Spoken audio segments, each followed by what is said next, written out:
Et salut tout le monde! Journée assez intéressante. J'ai reçu une nouvelle trottinette et on va faire le petit unboxing et on va jeter un coup d'œil à qu'est-ce que ça vaut tout ça. Alors si vous n'avez pas encore deviné, c'est le Cabot Wolf Warrior X GT. Puissance moteur, il y a deux moteurs de 1100 watts. La batterie c'est 60 volts, 28 ampères. Avec duo frein à disque hydraulique, écran TFT, c'est un écran LCD, mais on va voir ça à plus près. C'est une double fourche pour plus de stabilité, avec double ressort à l'arrière. Alors on a plein de papiers, manuels, etc. De ce côté, on a des petits réflecteurs à coller sur la tinette, ça c'est cool. On a un outil, je pense, c'est pour serrer, c'est que des clés Allen, je vois, mais je vois quelques outils un peu différents. Ça, c'est sympa à voir, si jamais il faut serrer quelque chose en roulant. Ça, je crois, c'est des caches écrous pour les roues. Je sais pas s'il y en a qui sont déjà installés. Et le logo à coller à l'avant, ou à ne pas coller. J'aime bien que c'est à vous de décider.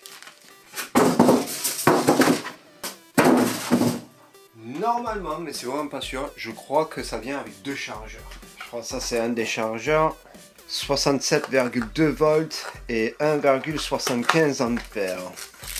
Ah oui, effectivement, ça c'est un chargeur. On va voir si on a un deuxième ou si c'est juste des câbles dans notre boîte. Non, on a deux chargeurs. Pour charger plus rapidement. Après, il faut savoir que durée de vie de batterie, c'est mieux de s'en servir de un seul, mais si jamais il faut charger plus rapidement, au moins vous avez la possibilité de le faire. Ça c'est cool, parce que je sais qu'avec les plus gros modèles ça vient avec un chargeur et les autres ça coûte quand même, je crois c'est 80 euros. Maintenant c'est la trottinette. Je sais pas comment je vais faire ça un peu tout seul, je vais galérer. Allez, c'est parti. Bon, il est lourd,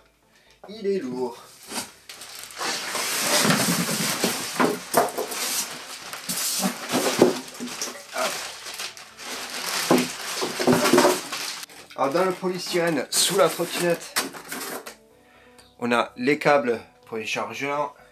Il y en a un là, et il y a l'autre ici. Et de là, le carton est vide. Bon, je vais décaler tout ça et on va jeter un coup d'œil. La voilà, depuis le temps que j'attends.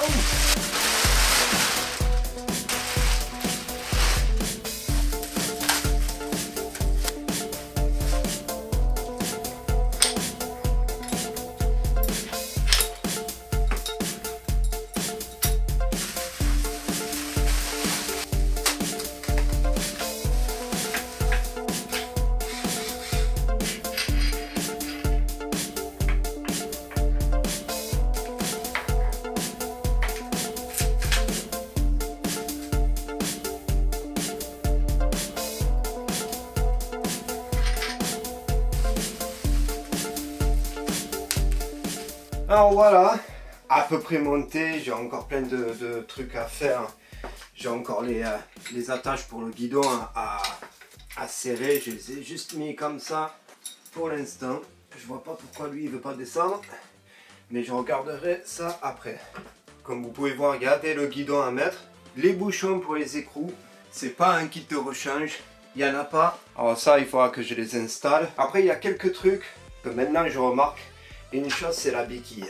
Il faut penser à resserrer la béquille parce qu'avec un très léger mouvement vers l'avant, je force pas beaucoup là, et bien la béquille elle a tendance à se barrer. Du coup, il faut que je pense à serrer ça. L'écran aussi, il faut le placer et aussi il faut monter le guidon. J'ai rien serré pour l'instant, j'ai juste mis à peu près en place. Il faut que je fasse le tour et que je regarde tout ça. J'ai encore les plastiques sur les néons sur le côté à enlever. Niveau bris, ils font un peu fragile. Hein. Et aussi, il y a un autre truc, il faut que je fasse quelque chose. Je vais vous montrer. Comme vous pouvez voir, j'ai le plastique à enlever de là. Et écoutez ce bruit. Bon, ça c'est pas très grave. Les néons sur le côté, je m'en fous dans tous les cas. Ce que je voulais, c'est surtout un joli feu arrière, phare avant. Bon, la béquille, c'est lui, il faut que je serre pour aller mieux. Je vois que pour gonfler les pneus, ça va être assez facile. Et venant au problème, ici, je l'ai reçu comme ça. Vous voyez ce joint là, il devrait être à l'intérieur comme l'autre côté. Que ça se barre. Et après il y a de l'eau qui rentre là dedans. Et là on est dans le compartiment batterie. Et de l'eau avec les batteries, jamais bon. Alors peut-être je vais mettre un peu de silicone ou quoi pour vraiment les coincer là dedans. Parce que là il tient pas. Hein. Bon, bref. Après oui, en dessous, on a les doubles amortisseurs à l'arrière. Bien sûr du polystyrène de partout. On a notre frein à disque à l'arrière. Eux ils ont mis cabot dessus, mais il me semble bien c'est des freins à disque Zoom. Bon apparemment c'est pas les meilleurs sur le marché, mais ils font bien leur boulot. Parlons du guidon, alors on a notre écran avec notre accélérateur, frein à disque ici, hydraulique, frein à disque ici. De ce côté on a tous les boutons pour contrôler l'écran. On a notre fameuse port USB pour charger les téléphones. Ça c'est bien pour moi parce que j'ai un téléphone de merde qui tient pas la batterie. Après voilà, on a les phares, clignotants et klaxon. Et il y a tout qui est bien caoutchouté, c'est pas des boutons, c'est des boutons qui sont recouverts de caoutchouc. Pour l'étanchéité, ça c'est bien. J'adore les poignées, ça j'aime bien énormément. Ah et aussi, oui, quand je l'ai déballé, le guidon il était de ce côté de la fourche. Ben oui, il faut le faire passer par là pour le faire venir par devant. C'était un peu la galère de le faire passer par là sans rayer la fourche. J'espère que j'ai rien fait, mais bon, bref. Et après, vu de l'avant, ça, je sais pas si ça va durer. Ça, c'est pas joli du tout. Ah, et aussi un autre truc. C'est il y a tout qui se débranche. Ça, j'adore. Du coup, si jamais vous avez un problème, par exemple avec les boutons ici ou les boutons qui font l'effort, c'est tout simple. On débranche ici, on change juste ça. Et c'est fait. Je sais pas du tout combien ça coûte en pièces détachées. J'espère que c'est pas trop cher. Alors, en descendant, on a nos fameux phares avant que tout le monde dit sont exceptionnels. J'ai bien envie de les voir parce que celui sur le Xiaomi, pas terrible. Bon, ça fait le boulot, hein, je me plains pas là, avec le Xiaomi. Hein. Mais eux, ah oui, ça va être génial. Après, on a nos fameuses attaches pour plier. Alors du coup c'est un peu long pour plier parce qu'il faut remonter les deux, défaire les 4 clips, les remonter et on plie. Et il n'y a aucun moyen de bloquer le guidon une fois que c'est plié.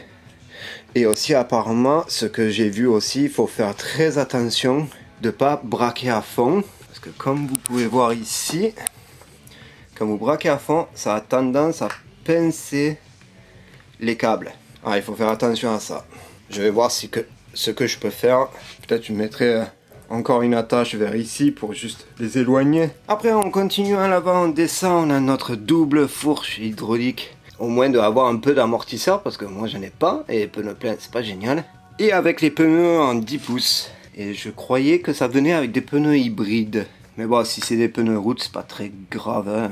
Je vais continuer à jouer avec les attaches pour le guidon. Enlever le plastique sur les néons. Et je vous reprends pour l'allumer pour la première fois. Ah, aussi, je vais jeter un coup d'œil quand même au manuel. Et je vous reprends. Désolé les gars, mais une fois que j'ai un peu tout vérifié, le serrage, un peu de tout là, je l'ai allumé et j'ai craqué, je suis allé faire un tour avec. Alors, je l'ai déjà allumé. Et il y a certaines choses, j'aimerais bien vous montrer. Déjà, la première chose que j'ai vue, qui m'a gêné, c'est ce vis là qui dépasse. Du coup, j'étais obligé de dévisser et tourner la poignée. Ou sinon, il y avait ce vis qui me rentrait dans la peau ici. C'était pas très agréable. Là, j'aimerais encore changer la position du frein, juste le rabaisser un peu. Ici, j'ai décalé l'accélérateur, parce qu'il était un peu trop près pour moi, j'ai des longs doigts. De ce côté, j'aimerais bien inverser ces deux-là, parce que là, pour avoir les clignotants et le klaxon, c'est un peu trop loin, je trouve, et ça, je m'en sers jamais. Une fois que c'est allumé, ben, c'est surtout eux là que j'aimerais bien avoir accès. Là, ce frein-là, il est bien positionné. Il est un peu plus bas que lui. Il est un peu plus élevé. Oui, la béquille, il faut absolument la serrer. Mais c'est vrai que c'est bête que ça s'enclenche pas. Hein. Après, niveau conduite, ouais, c'est exceptionnel. J'adore, j'adore. Et vraiment, pour vous montrer la taille de cette trottinette, voilà le Xiaomi à côté. Voilà, le Xiaomi, C'est minuscule comparé. Bon, après, il y a les phares. Alors les phares, c'est un peu bizarre comment ils ont fait ça. Alors si on appuie une fois, voilà, là ça clignote. Si on les rallume, là on est en plein phare. Là si on les coupe et on les rallume, là on va dire qu'on est un peu en phare normal. J'aime bien que ça me dit que les phares sont allumés. Mais je pense que dans tous les cas, je vais voir. J'aime bien que l'intensité de l'écran baisse quand j'allume les phares. Ok, vient de s'éteindre. Et aussi, bon ça je l'ai gardé pour vous. Enlevez le plastique. Voilà. Oui, et aussi avec les phares allumés. Voilà, c'est en plein phare. Les lumières sur les côtés, je suis fan sans être fan. Aussi, quelque chose d'autre à noter. Tu pourras pas la charger la trottinette si vous êtes au-dessus de 50%. Et ils ont leur nouveau chargeur, c'est vraiment sympathique. Déjà, les portes, ils sont sur ressort. Et aussi, le branchement, il est différent. Pour éviter les courts-circuits. Ça, c'est une super bonne idée. Après, oui, il faut bien forcer sur le chargeur quand vous le branchez. Ou sinon, il va pas charger. Hein, il va pas être branché à 100%. Le chargeur USB. Alors, ils ont mis ce caoutchouc pour protéger de la pluie, qui est bien, mais alors là, pour le sortir sans utiliser un couteau pour moi, ou au moins un truc pointu, moi en tout cas j'arrive pas. Hein. On va aller faire un tour ensemble, et comme ça je peux vous montrer un peu le type d'accélération, les différents modes. Voilà, je suis à la trottinette, c'est pas ma première sortie avec, j'avoue. En tout j'ai fait 42 km pour l'instant. Mais j'ai pu replacer les poignées, interchanger les boutons de ce côté. Et là, je vais juste vous montrer, je vais faire demi-tour et je vais vous montrer l'accélération en vitesse 5. Et go! Et voilà. 25, c'est aussi rapide que ça. Mais ça, c'est un monomoteur. Alors on va se mettre en duo moteur. Voilà, on a le petite fusée en haut là. Allez, c'est parti.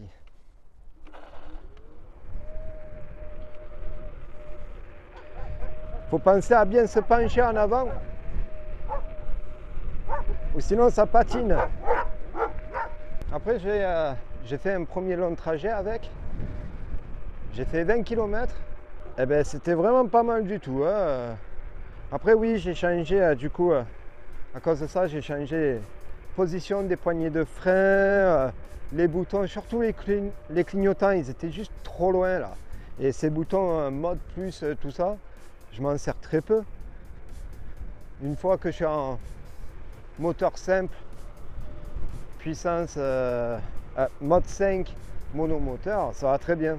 Après oui, hein, il faut prendre vraiment son temps, faire le tour pour tout visser, tout régler, parce que les phares ils éclairaient le ciel, mais l'écran on le voit nickel même là aujourd'hui. Voilà, c'est 2 heures, il y a vraiment le soleil qui tape on va dire. Ah ben l'écran on le voit nickel. Et ça c'est le nouveau écran, du coup on a les voyants. Je ne sais pas si vous voyez, mais pour le clignotant, je l'ai chargé à 100% et de là, pour l'instant, je suis à 30 km et il me reste quoi, 70%. En gros, à peu près, je pense que je pourrais faire 100 km avec un moteur et mode 5. Niveau guidon, je veux dire, là je force, ça bouge pas. Oh le vent. Pour activer le duo moteur, il faut rester appuyé sur plus. Alors pour activer les duo moteurs, il faut rester appuyé sur le bouton plus. Et pour activer, par exemple là, je suis à 8 km à l'heure. Pour activer le régulateur de vitesse, on reste appuyé sur le bouton moins. Et voilà, sans accélérer, on avance. Et ça c'est bien. Il y a le mode auto aussi pour le régulateur de vitesse. Du coup, c'est au bout de tant de secondes que vous restez à la même vitesse, il s'enclenche tout seul. Pour annuler le régulateur de vitesse, c'est simple, c'est un coup de frein avant ou arrière, ou même si vous touchez l'accélérateur. La taille du plateau, moi je fais du 47 et oui, il y a largement assez de place. Hein. L'appui à l'arrière pour le pied, très stable, très dur, nickel.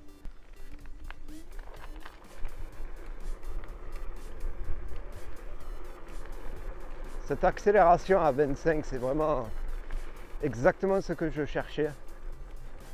Et cette puissance de montée est juste exceptionnelle. La trottinette est très stable. Même si c'est déconseillé, là à 15 km/h, oui, je me sens très à l'aise de faire ça à une main. Je peux me gratter le cul. Bon, mais en tout cas, merci d'avoir regardé. Si vous voulez voir la revue un peu plus complète, n'oubliez pas de vous abonner. Et comme toujours, je vous dis à la prochaine. Ciao. Wouhou, allez, du cross. Ouais.